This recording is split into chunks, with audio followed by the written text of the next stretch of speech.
Et bien salut à toutes et à tous, du coup j'espère que vous allez tous très bien. En tout cas moi bah on est là hein.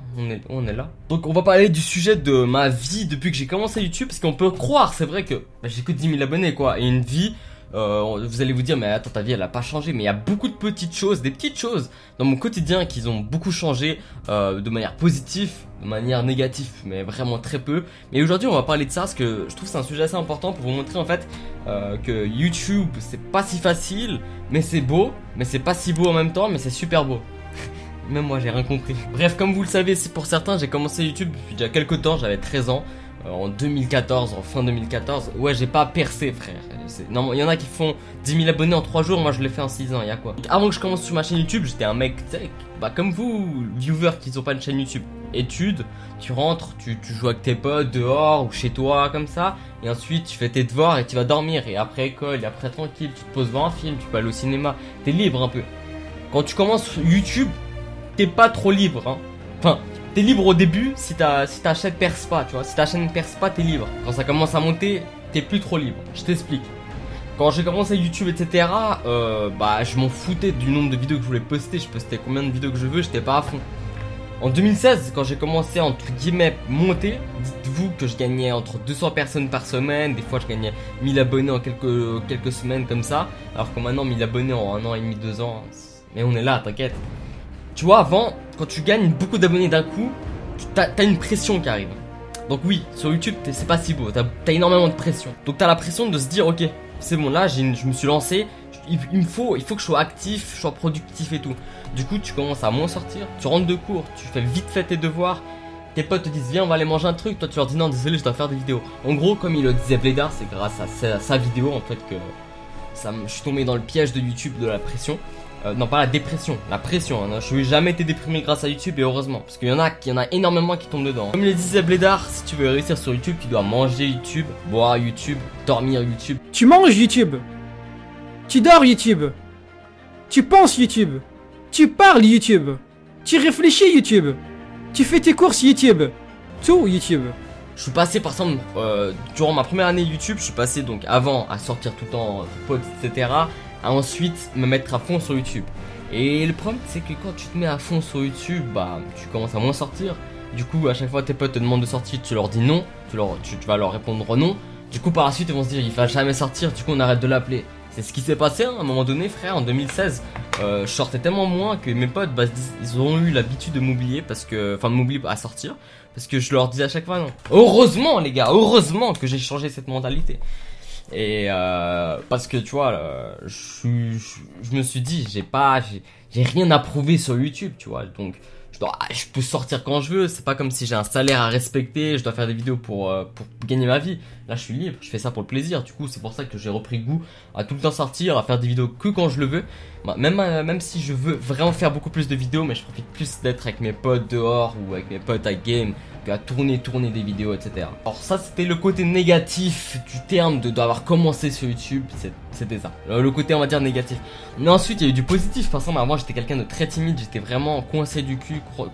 Oui c'est vrai. Ouais j'étais vraiment quelqu'un de timide, je pouvais parler à personne, j'étais dans mon coin tout seul avec 2-3 potes et c'est tout. Je voulais pas me faire plus de potes ou quoi que ce soit, tu vois, je voulais pas. J'osais pas quoi. YouTube ça m'a permis de parler, de m'exprimer. Tu vois un exposé à l'école, je te le fais olé olé, je kiffe trop faire ça maintenant alors qu'avant je faisais ça, je me chiais dessus frère. Maintenant je kiffe trop parler. Ça m'a aidé à parler genre dans la rue si je suis perdu. Avant j'étais je vais pas déranger des gens maintenant. Eh frère c'est où Balexer? Merci. Non je rigole, ça se passe pas comme ça mais presque. Ou encore plein de choses, genre la manière de m'exprimer. Mais je bégaye, tu vois, non, par contre je bégaye toujours, tu vois, ça n'a pas changé. Parce que dans mes vidéos je parle tellement vite des fois j'ai pas le temps d'articuler. Parce que si j'articule, alors que ça serait beaucoup plus important de faire des vidéos plus articulées. Donc mon projet, non pas mon projet, mon objectif c'est de parler vite, enfin pas vite mais je veux dire assez fluidement, je sais même pas si ça se dit. L'école, revenez vers moi, ce que j'ai oublié. Et aussi de manière plus, et aussi que j'articule un peu plus. Je mets à cause, mais non plus je prends du plaisir. À cause de YouTube, je me couche à 4h, j'ai un rythme devient un peu plus dur. Parce que dites-vous que c'est moi qui tourne mes vidéos, c'est moi qui monte mes vidéos, c'est moi qui fais la miniature de mes vidéos, Bah en fait c'est moi, je suis autonome de A à Z sur ma chaîne YouTube, j'ai l'aide de personne, vraiment, je suis tout seul. Tu vois, je dois placer moi les caméras, etc. Donc s'il n'y a pas beaucoup de vidéos des fois sur ma chaîne YouTube, c'est normal. Comment tu veux faire 3 vidéos par semaine en tournant, montant, faisant les miniatures, tout ça par semaine et en sortant de plus dehors avec des potes, etc. Je peux pas, tu vois. C'est pour ça que je me couche tard, c'est pour ça que des fois je dois vite bâcler une vidéo. Mais voilà, donc voilà, le rythme de vie, c'est vrai que je me couche tard à cause des vidéos, etc. Je suis devenu aveugle à cause de ça, c'est une métaphore, je suis pas devenu aveugle, hein, frère. C'est une allégorie, c'est une hyperbole, voilà. Genre les trucs de français, c'est une hyperbole, j'ai une exagération. Le truc négatif aussi, c'est la pression, c'est-à-dire que moi, des vues, je m'en fous complètement. Mais le problème, c'est pas moi, c'est les autres, tu vois, c'est toujours les autres. Moi, je m'en bats les couilles vis-à-vis des autres depuis le début, hein. Mais c'est vrai qu'à chaque fois, quand tu leur dis, ils me te disent, oh, t'as une chaîne YouTube, t'as 10 000 abonnés, waouh. Après, ils regardent les vidéos, ils font, ah, mais tu fais pas de vues. Ils me disent, pourquoi tu fais pas de vues? Et j'aimerais leur répondre, tu crois que j'ai la réponse, frère? C'est que j'ai pas une communauté active, je peux pas forcer ma communauté à cliquer sur une vidéo. Du coup, c'est ça qui est un peu compliqué, c'est gérer les chiffres. Je vais faire une vidéo bientôt, ça va être accro aux chiffres. Je vais pas parler que des vidéos YouTube, de l'argent. Je vais parler un peu de tous les sens des chiffres, de tout ça. Parce qu'on a beaucoup qui tombent dedans et ça tombe, on peut tomber en dépression à cause des chiffres. Mais moi, heureusement que quand j'ai commencé YouTube, je me suis dit je veux pas gagner de thunes, je veux pas atteindre tel abonné, je m'en fous de percer. Donc aussi bien sûr ce qui est positif aussi c'est les rencontres. Tu rencontres beaucoup de personnes. Tu rencontres des abonnés super cool qui deviennent vraiment comme quelqu'un de ta famille, frère. Ensuite, tu rencontres des potes, tu ressembles Claudio, Noah, Anthony, Jonas, Vinny, Lucas, etc. Pour moi, c'est comme des meilleurs amis et tout, frère, c'est des frérots. Et sur YouTube, peut-être je les aurais pas connus. Enfin, Claudio, faut savoir, je l'ai connu grâce à GTA. J'étais en chat du jeu, je voulais faire une vidéo troll, donc ouais, peut-être je l'aurais pas connu. Et j'ai vu un mec avec une voix qui muait pas, c'était Claudio, parce qu'à cette époque-là, il avait la voix ultra aiguë. Moi aussi, j'avais aigu, hein. Et maintenant, du coup, je voulais le troll et ça n'a pas marché. Après, on est devenus potes, hein. Après, il est venu dormir chez moi et tout. En gros, ma vie, elle a beaucoup changé par rapport à avant, depuis que je me suis lancé sur YouTube, mais je suis pas non plus au point extrême. Encore, si t'as 1 million d'abonnés, là, elle change complètement ta vie, tu vois. T'es plus tranquille dans la rue. Moi, j'ai pas ce problème, hein. C'est rare qu'on me reconnaisse. On m'a reconnu maximum une dizaine de fois et c'est tout. Pour moi, c'est déjà énorme, tu vois. Je suis ultra heureux, mais ça n'a jamais été mon but. Alors que quand t'as 1 million d'abonnés, tu dois être plus productif, t'as plus de pression, hein. YouTube c'est compliqué, hein. On croit tous que YouTube c'est facile, mais c'est ultra chaud.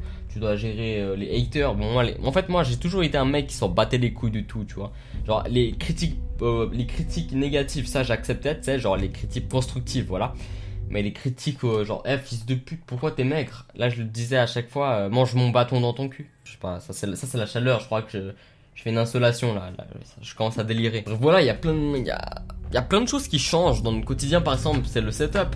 Avant que je me lance sur YouTube, frère, j'avais rien en setup, j'avais zéro. J'avais que la Play 4 et même pas la télé, elle était même pas là et c'est tout. La Play 4 et c'est tout. Alors qu'après YouTube, c'est devenu ce que c'est maintenant.